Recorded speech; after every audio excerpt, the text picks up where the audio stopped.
mga masamang epekto ng pagpupuyat dahil sa cellphone, at magdulot ng iba't ibang problema sa kalusugan. Isa sa dahilan nito ay ang blue light na nakakapigil sa paggawa ng sleep hormone na tinatawag na melatonin, epekto sa utak at kaisipan, hirap makatulog o insomnia, makakalimutin at hirap mag-concentrate.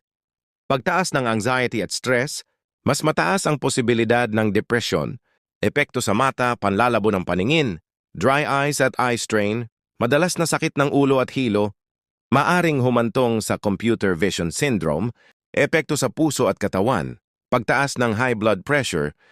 pagbilis ng tibok ng puso, pagbaba ng resistensya ng katawan, pagdagdag ng timbang dahil naaapektuhan ang hormones ng gutom, epekto sa leg at katawan, text neck o pananakit ng leg at balikat, sakit ng likod at kamay, pamamanhid ng mga daliri, epekto sa tulog, mababaw na tulog, madaling magising sa gabi,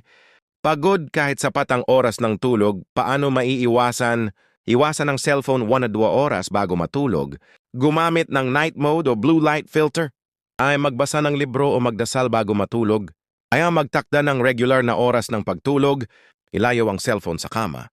Paalala, ang sapat na tulog na 7 oras, bawat gabi ay mahalaga para sa kalusugan ng utak, puso at immune system, ay maaaring makasira sa kalidad ng tulog.